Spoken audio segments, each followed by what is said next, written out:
wouldn't you know it, we're going to start breaking down the schedule. And I mean, I'm checking my notes.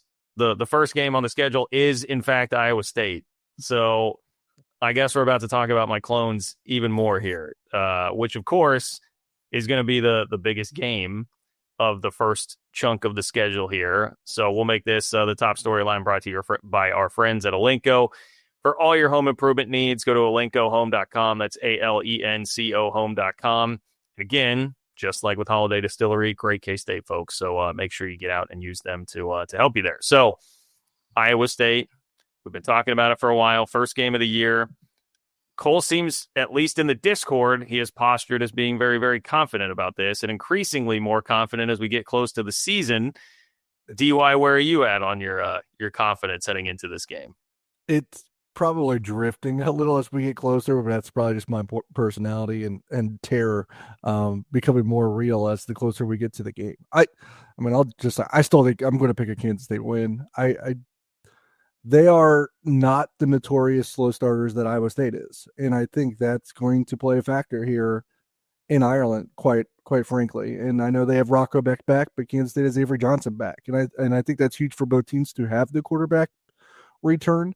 But Beck was solid last year, not great, where I thought he was going to take another step forward, and now he doesn't have two of his best receivers that are going to be playing in the NFL, whereas Avery, I think, is poised to take a step forward, and he does have the best wide receiver room he's played with since arriving at K-State.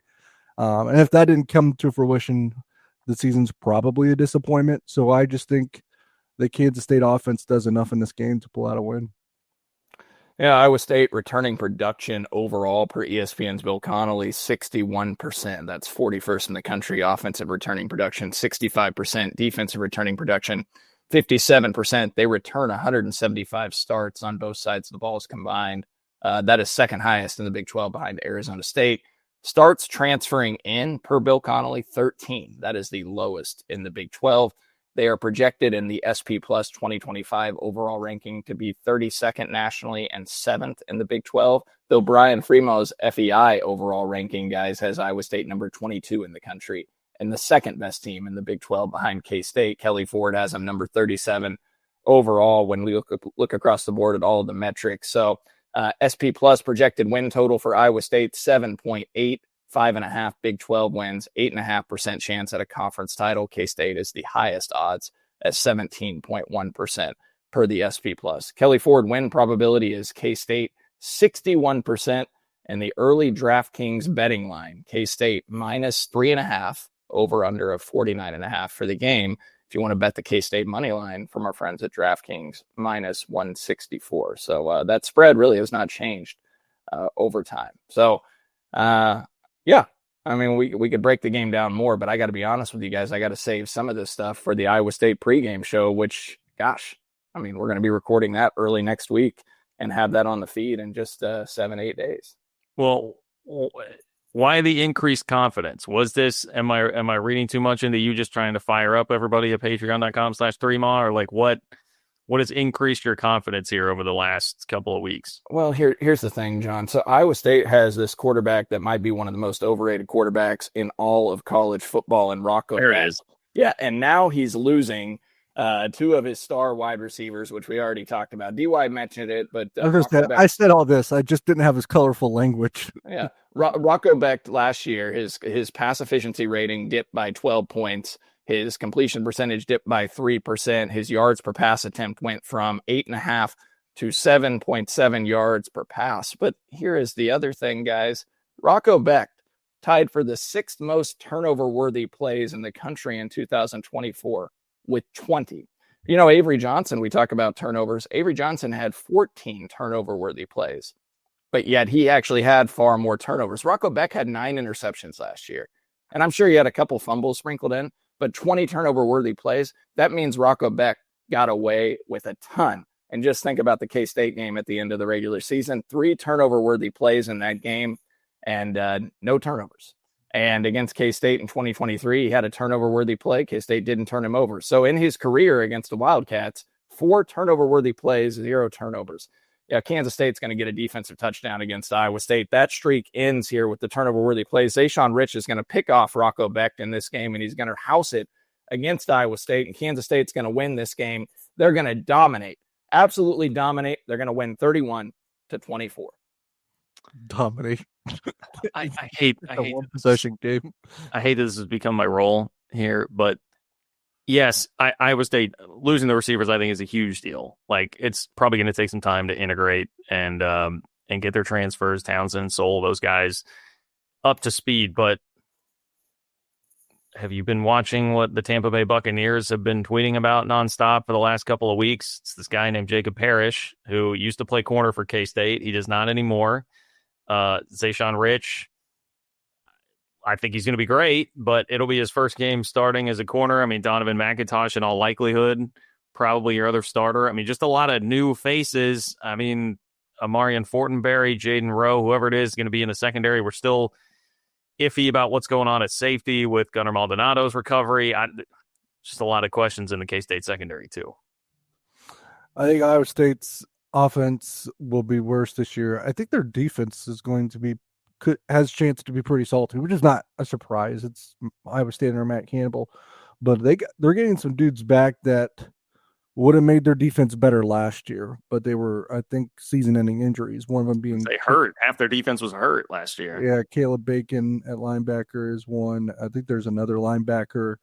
I think their secondary, they got two guys on the All Big 12 team. That's probably where I'm a little skeptical of the accolades there. But I think Iowa State is more defensive oriented early in the season rather than offense. But truly, I think that plays into Kansas State's hands. Yeah, I mean, defense, they have to replace 3 of their top 4 defensive linemen, but they returned Dominique Orange. At D-tackle, right? All Big 12 preseason first teamer by some outlets. They got to replace 4 of their top six defensive backs. We talked about this on the pod with Wyatt Thompson, DY. Bo Frailer led the team with 107 tackles in 2023, led him in 84 tackles in 24, second on the team with 68 tackles in 2022. He's gone. Top 2 tacklers in Frailer and Malik Verdon are gone, both their safeties. Now, John Heacock, a tremendous defensive coordinator, had to start 21 different guys at least once in 2024, but they still produced a top 25 SP plus defense. Due to those injuries, though, you mentioned it, DY, they have a veteran linebacker corps returning this season because Cooper Abel, third on the team last year with 69 tackles, is back. Rylan Barnes, 30 tackles in 2024, is back. Those two combined for 11 tackles for loss. And now they get Will McLaughlin, guy K-State recruited out of high school, who was 5th on the team in 2023 with 46 tackles and had 7 TFLs. And Caleb Bacon produced similar numbers in 2023. Bacon was 2nd on the team with 60 tackles and 6.5 tackles for loss in 2023. Well, Bacon suffered a season-ending leg injury in the first quarter of their season opener last year. McLaughlin had 15 tackles, but he didn't record a stat until the final 4 games of the season last year because he missed the season's first 9 games after a growing injury and back injury in the summer that required surgery. He's played in 30 games over 3 years. And then linebacker Carson Willage, who, correct me if I'm wrong, DY, I think K-State recruited him pretty heavily out of high school too, had 25 tackles in 2023. He didn't record a snap last year because he tore his ACL in the spring. So they got multiple guys that played last year, experienced, and now they got 3 guys coming back from injuries that will be back. So they're probably 6 deep in that 3-3-5 with quality linebackers. That's their strength because it's an Iowa State defense, guys, that allowed 5.5 yards per carry last year.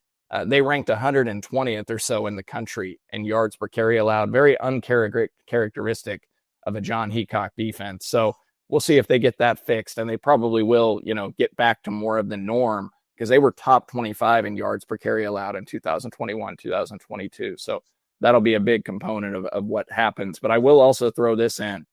Iowa State and Matt Campbell in 1-score games over his coaching career at Iowa State, 16-28.